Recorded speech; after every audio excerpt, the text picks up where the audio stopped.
right, we're back. Jessica's back home. I am still home, but feeling great. Happy to have all of you with us. So, welcome to Thursday Thoughts. Today, we are going to talk about sugar, the dreaded conversation, but also the needed conversation. So, we're going to talk about what sugar does in our body, what it can lead into our bodies with either autoimmune disease or other ailments and issues. And we'll talk about some tips and tricks to help you cut back with sugar. We're not telling you to eliminate sugar altogether because there's good forms, but just ways to be better about it and more conscious about it. So we'll just go into our introductions and then get right into it. So I am Casey Kemphart. I am a functional medicine nutritionist. I have the program, the Autoimmune Disease Formula, teaching women with all different types of autoimmune disease how to trash your symptoms and thrive through diet and lifestyle. And I am in sunny St. Petersburg, Florida, where it is going to be 80 degrees Fahrenheit today. So I am super pumped about that because it's been about 65. I digress. Jessica? I'd be looking forward to that too. All right. So for those of you who don't know me, I am Jessica Melnick. I am the founder of the Anti-Arthritis Method, the host of the Happy Joints Arthritis Solutions Group. And as you probably can tell from the name of my group and my program, I help people with all forms of arthritis. And that is my specialty and my zone of focus for my nutrition practice. So excited to be back here with you guys. I know it's been a while. I was away for about 10 days, enjoying beautiful Palm Springs. It was so nice to get some shine. And I had a rude awakening coming home last night to another cold snap. So it is about minus 30 again here today, but I heard that it's ending and getting a little bit warmer here soon. So weather is important, Casey. I'm with you there. It is. I think I just noticed that we are not live in our channels though. Is there some way you can check your phone? I'm going to check my phone too, just to see if we are, because none are showing up right now. That's strange. I noticed it says that I paired channels with, I got an email saying that I paired my channels, but it was really strange when I clicked the link this morning. It was not doing what it normally does. So, because I know you said that it works kind of on your end when you set it up, and then on my end, it almost like duplicates what we're streaming. Yeah. So I'm not quite sure. I wasn't getting notified on my phone either that we went live. So let's just figure this out for 30 seconds so if we aren't live right now, we don't just do this whole thing. Yeah. All right, I'll go on my page and see. Sorry, everybody, if we are live, apologize. Yeah, and I'm in my group here, and I'm not seeing anything. It just says this video should start soon. Yeah. So I'm not quite sure if I need to. Same. Okay. So, I mean, it says we're live here, but there's no channels added. So we're just going live for ourselves. I guess if it's recorded, we can post it in the group after. Oh, that's too frustrating. I wonder if Restream is just having a day. Yeah. Because it doesn't even look on this end that I can add channels. Yeah, I can, but it's not adding channels for me. Shoot.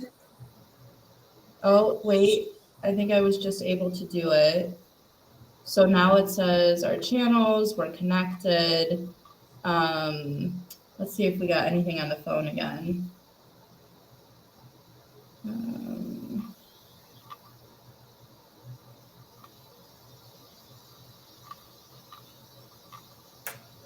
Yeah, I'm not seeing anything in my feed.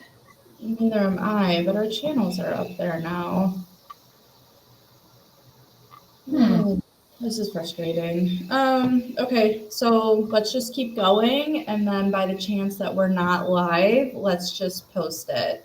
Yeah. If we are live, can someone, and you guys are here, can someone just comment? Tell us Yes. that you're seeing us. I feel a little dumb right now, but I'm not seeing anything. Yeah, I think Restream is just not working for whatever reason the way it normally does. Because, yeah, I noticed it was strange when I was joining you on the stream. Yeah, we need to go back in our settings and maybe just like delete some things for what we're connected to. So we'll do that later, but let's just keep going. We just went through the intro, so let's just get right into it then. Perfect. Sorry, everybody, for the technical difficulties. Let's get into why sugar is not the best for an autoimmune disease and why we can kind of do without most of it in our diet. So, sugar is a systemic inflammatory. What that means is that it doesn't just cause inflammation, let's say, in our stomachs, it causes inflammation in our brains, in our joints, in our uterus, in our large intestine, small intestine, liver, everything. So systemic means full body. Inflammation, I know we all probably know what inflammation is, but you know, when you get a cut, you get red, it gets puffy, kind of the same thing, but that's internal now. Like it's brain fog, it is lethargic, it is mood disorders, it's an autoimmune disease. That's what systemic inflammatory is. So sugar causes that. Sugar doesn't really do anything great for the body besides give the brain energy, and that's in small doses even. So some sources of sugar that one may be really easy for you to understand. You already know what it is. Two, might be some groups that you didn't know sugar hides in. And when we say sugars, we're meaning carbohydrates too, because carbohydrates equals sugar. Carbohydrates break down to sugar in the body. There's good carbohydrates, there's bad carbohydrates. So, some forms of sugar, alcohol. If they put a nutrition label on a bottle of gin, it would say 0 carbohydrate, 0 sugar, right? Because it's an ethanol. However, it breaks down into sugar in your body. So you may be drinking a shot of gin, vodka, tequila, which is 70 calories per so, I think. But it breaks down into I don't know how much sugar. But just know you're not just drinking alcohol, you're drinking sugar, chaser or not. Beer. I know I just said alcohol, but beer is included in that. Beer has gluten in it, but beer is also very carbohydrate rich because it does have the barley and the wheat in it as well. And the way that they ferment it, you need sugars to ferment foods and beers. So think about that next time that you are consuming adult beverages, chasers or not. Jessica, Yes. do you want to do some else? Yeah, absolutely. And so some other forms, even though they're healthy, forms of sugar, fruit and root vegetables. So root vegetables like beets, carrots, those are the starchier root vegetables. So these are not bad things to eat. They have a lot of nutritional value. They have fiber. They have a lot of antioxidants. So they're good things. But we also don't want to overdo fruit and root vegetables because like Casey was talking about earlier, it is a form of carbohydrates, and too much can lead to inflammation.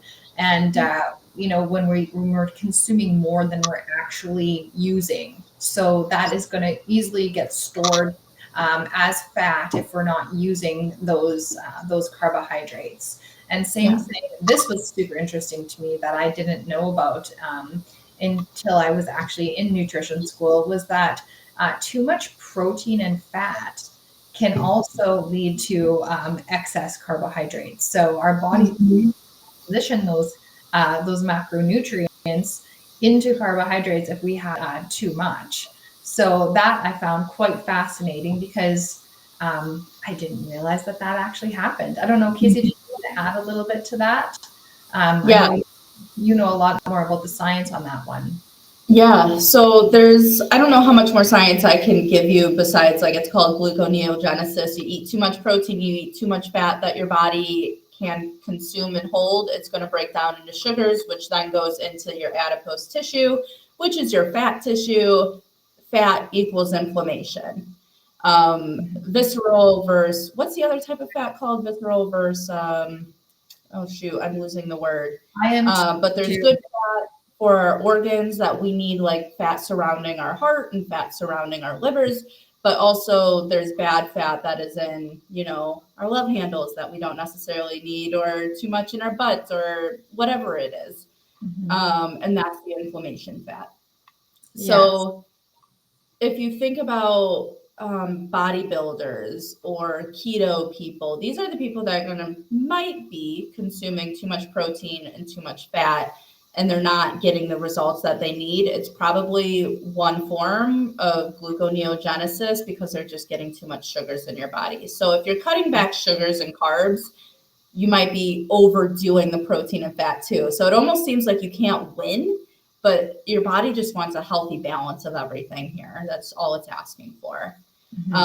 But we keep saying inflammation, sugar causes inflammation, but having too much sugar, yes, causes inflammation, but can also, you can also be more susceptible to yeast infections and candida as well. So these are all forms of inflammation, but it's also a form of too much sugars that your bad bacteria is just eating on. And then the bad bacteria gets larger and larger and larger and larger.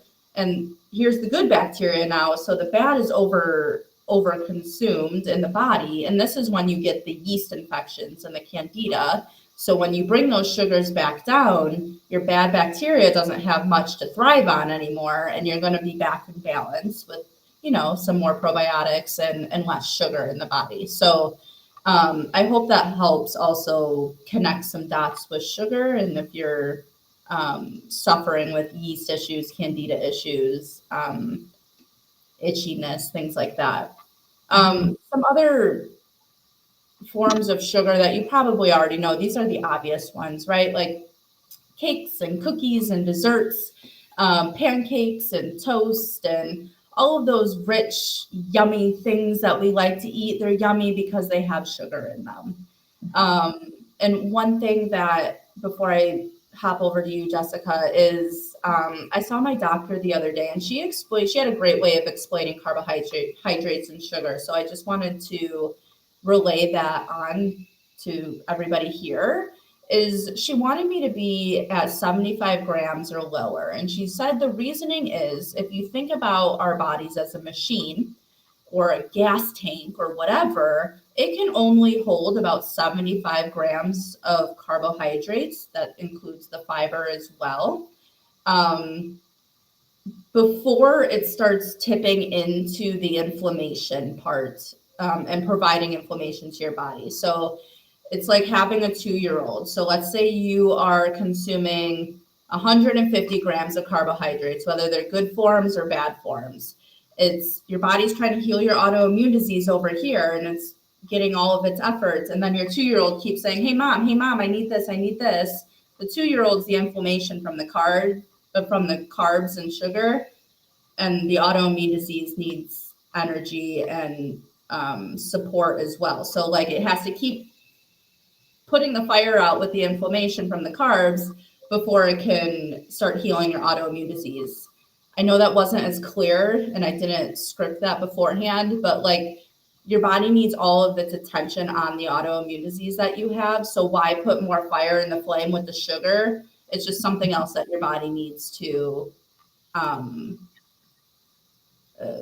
I'm losing my words, brain fog. No, yeah, you're saying basically it's getting in the way of your body doing the healing that it needs to do, because it's taking up energy and attention away from the healing process by creating more inflammation. Thank you. Exactly. Yep. Yeah. And I'm not saying everybody needs to be at 75 grams. I honestly don't know where she got 75 grams from. So that wasn't the point of the story. It was just, we have a gas tank full, and if it gets overfilled with carbs and sugar, it's going to just leak out into inflammation. So I digress with that.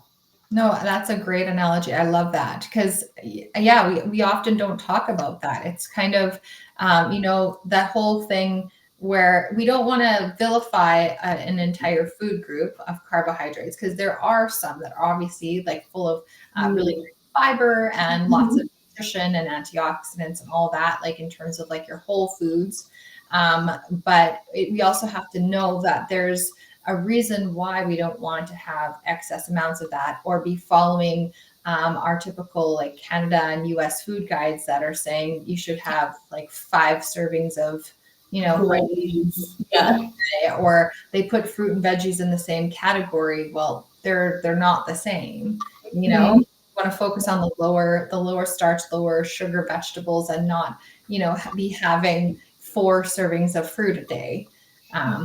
So yes, just being aware of that. And one thing I do think is important to mention as well, that having excess fat tissue does create inflammation. And one of the things I've also found interesting and learning in like my nutrition studies is that the more excess fat we have, that fat causes more inflammation and causes more cravings for sugars and food that are going to create more inflammation. So it becomes this vicious circle. So in order to break that circle, it's really important to really cut back on sugars and refined carbs, starchy carbs, so that we can stop that craving, eat too much, store the fat, more inflammation, more craving, and then keep going around in that cycle.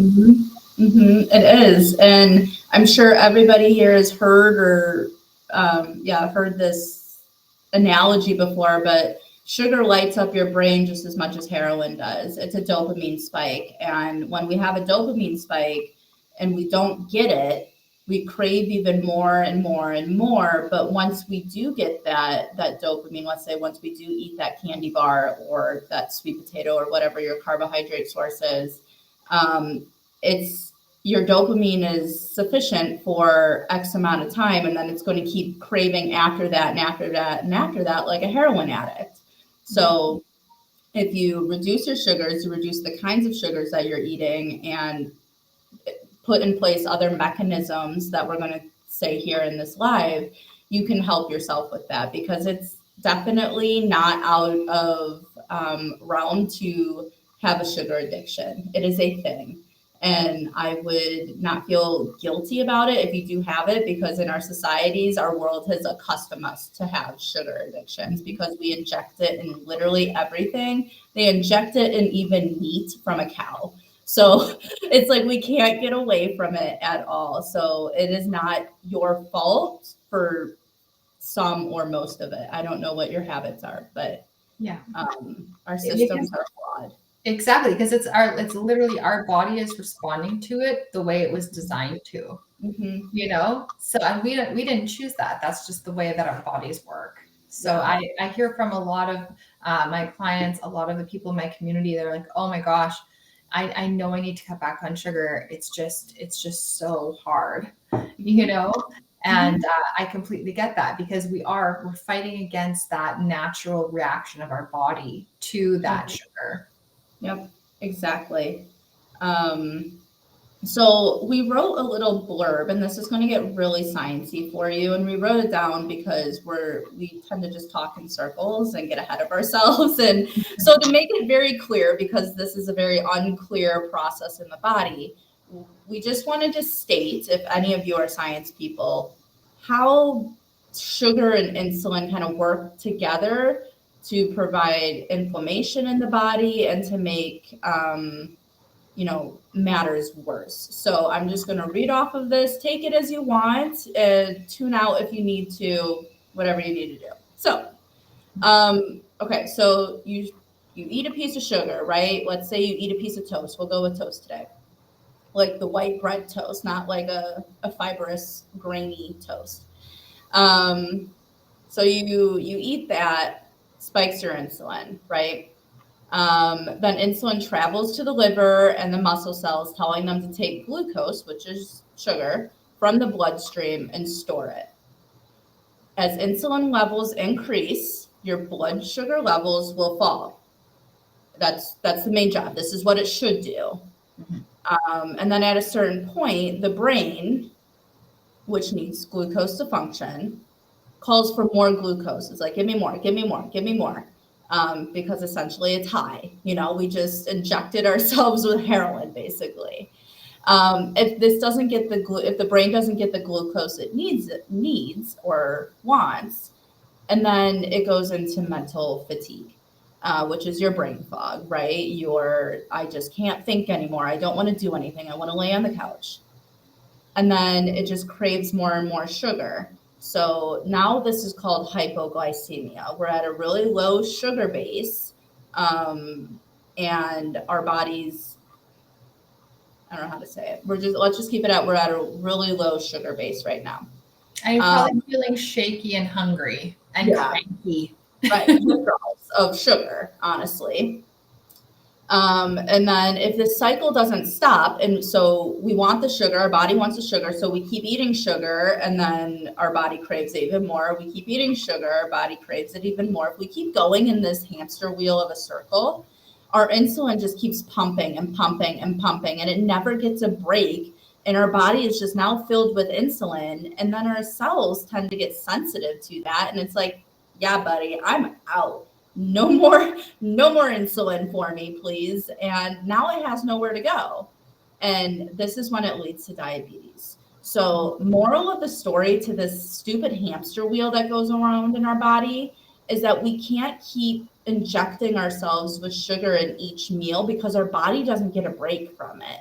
Our body is not made to produce insulin all day, every day. That's a lot of work for our body. And having an autoimmune disease is a lot of work for our body. So we need all of the reserves we can get to heal our autoimmune disease.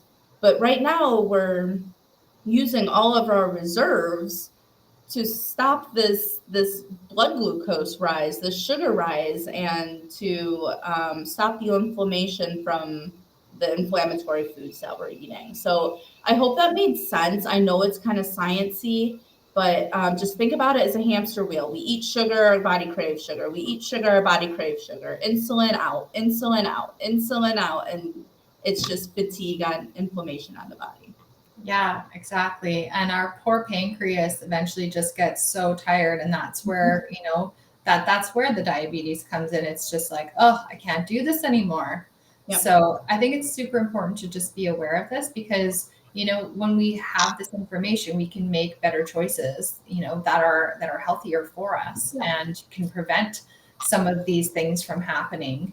And another thing too, I find absolutely fascinating about excess insulin is that it also increases the thickness of our arterial walls. Mm-hmm. So it makes them less elastic and also narrows them, which drives our blood pressure up and our heart rate. So this is how this can also lead to heart disease. Mm-hmm. So I get so annoyed when the focus has been for so many years about like saturated fat leads to heart disease. And I'm just, it drives me crazy because it's like sugar leads to heart disease. And sugar leads to increased cholesterol, not cholesterol leading to cholesterol. It's a sugar problem with high cholesterol, which narrows your arteries as well. And I don't know why. I'm sure it's something political or something to do with money. Why we've been brainwashed into thinking that cholesterol and saturated fat is what causes heart disease, when in reality it's like the low fat, sugary, Nutrigrain bars or whatever that we were taught to eat back in the 90s as they were healthy, and stuff like that. And that our insulin is being pumping, that is causing our arterial walls to thicken and our blood pressure to increase, our cholesterol to increase, our heart rate to increase, and lead to heart disease. So for me, that's huge, absolutely huge.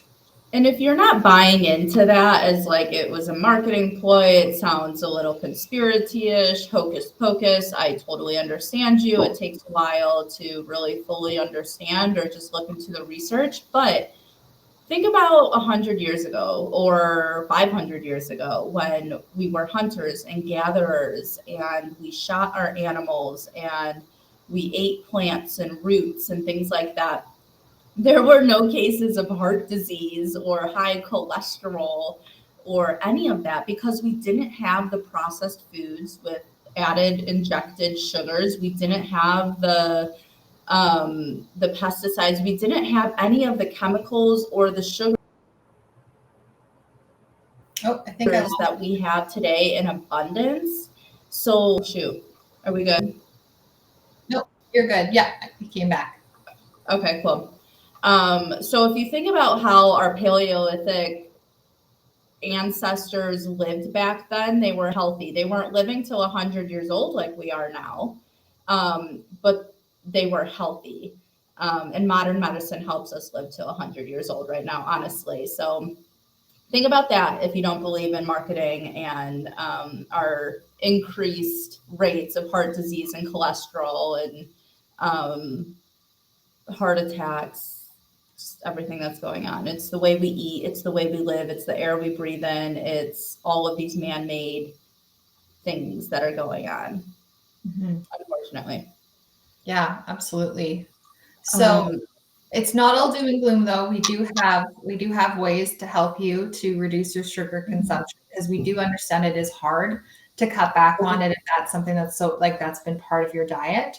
Because of the processes we were just talking about in terms of breaking that cycle. So we're gonna just list off some of the effects of sugar. So it'll be a little bit of a kind of a review of what we talked about, but then we'll also tell you some ways that you can actually get this under control too. So yeah, I'll just start listing a few, Casey, if you want to cut in at this point. So so when we have excess sugar, it leads to an acidic digestive tract. So when that happens, that's where we get the overgrowth of yeast or candida, which is a form of yeast or fungus that is naturally in our intestinal tract. But when the conditions are not favorable down there, like a diet too high in refined foods and sugar, then the bad bacteria and the candida can overgrow and we can get an infection down there. So this can go through our whole body. So it can start in the digestive tract.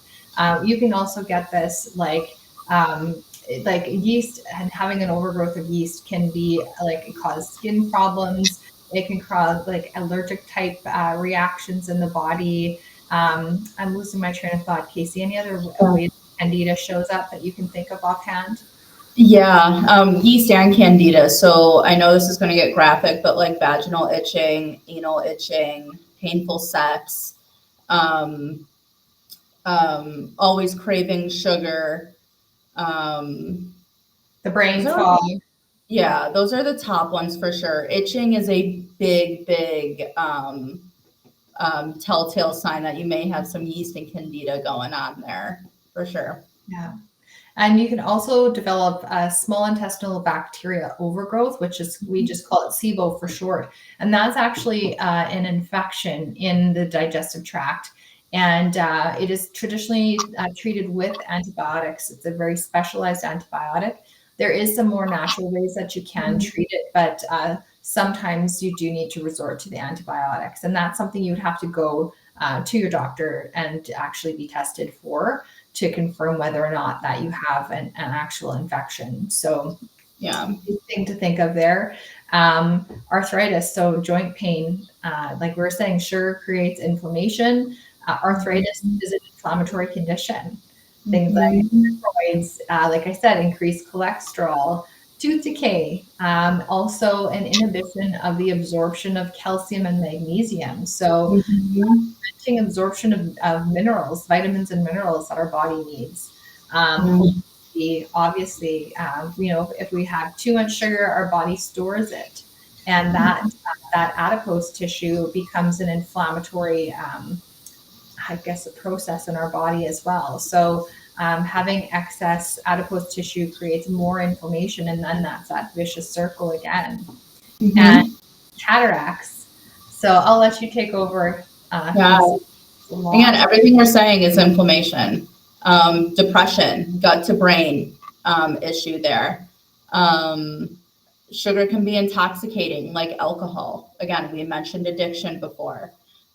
Kidney stones, gout. when we were going over this, Jessica, I think we both learned that it dehydrates newborns. It makes sense, but we never thought about it that way. So you're actually doing a disservice to your unborn child or born child if you are eating or consuming a bunch of sugar. Lung cancer, slow adrenal function.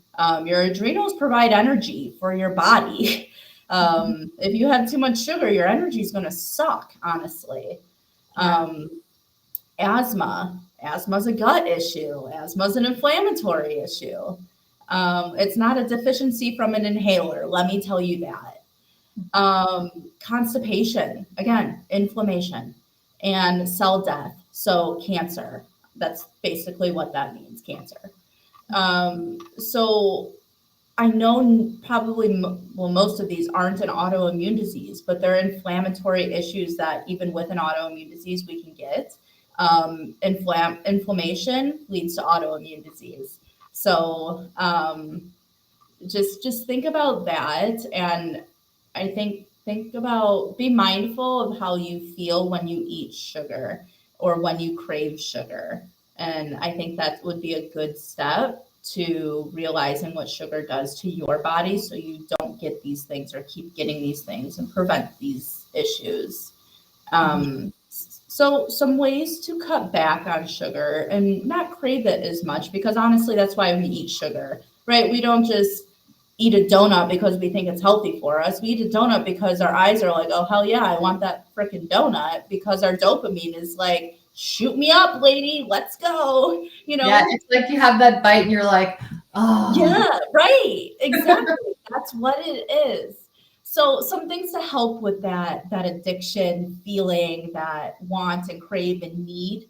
And I think, Jessica, this really helped with you too, but I know this first tip was such a lifesaver for me, was intermittent fasting. And it sounds daunting, it sounds fad-ish, it sounds not healthy, but honestly, it's probably the most healthy thing you can do for appetite regulation, for craving disruption, for cleaning out your cells, and for detoxing. Intermittent fasting. And what I did was I worked myself up to, I think I got up to 18 hours of no eating. And then I did a 6-hour window of eating my foods. Sometimes a 16 hours of no eating, 8 hours works really well too. But it really helps to regulate everything in your body. As long as you're eating the good things, you're nourishing your body properly and enough in that 6 to 8 hour window, or a 12-hour window if that's what you wanted. So I would try that if you're up for it. Yeah, I know for me, I personally find it's kind of like figuring out what feels good to you. I always recommend at least like 12 hours between like the end of your to your breakfast the next day. Mm-hmm. And that's usually pretty easy for most people because you're sleeping for most of that. And usually, we don't get hungry immediately when we wake up in the morning. It usually takes us a little while. So usually, like, I would try 12 hours is usually a great way to start. I personally, I do that 12-hour minimum. Sometimes I might go to like 14 hours. I personally don't like doing longer than 14, but that's just me. But at least if you do the 12 hours, you're giving your body and your whole digestive system that break. And just your body needs to do that. That's where, our clears out like unhealthy cells as well. So it's so important to, give our body that break. And also in terms of like cravings and stuff like that. This isn't technically intermittent fasting, but don't snack unless you're hungry, or try to maybe add a few more healthy fats to your main meals, like breakfast, lunch, or supper, so that you don't actually get hungry in your meals. Because every time we eat, so every time we have a snack, whether it's like mid-morning or mid-afternoon, we are making our insulin levels go up. And because every time we eat, that's what our body needs to do. So we want to give our body a break and not have that going constantly, because like that those insulin levels going up it's more likely that our body is going to store food as fat. So just being very aware of before you eat, like ask yourself, are you truly hungry? Like listening to your body's hunger signals. Mhm. Make sure you're hydrated. So drink water. If you're like, I'm feeling hungry right now, and it's only been 3 hours since I ate, have a big glass of water and then wait 15 minutes and see if you're still hungry. Because often being dehydrated looks like hunger. It feels like hunger. Yeah. Yeah.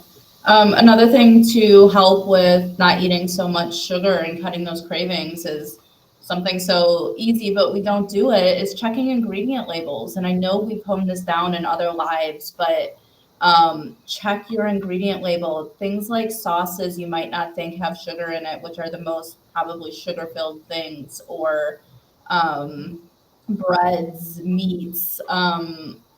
Literally everything now has sugar in it. So check your ingredient label. Even if you think you're safe, just do it anyways. That's going to help be mindful, first of all, and that's going to also help reduce your intake and buy better qualities of the foods.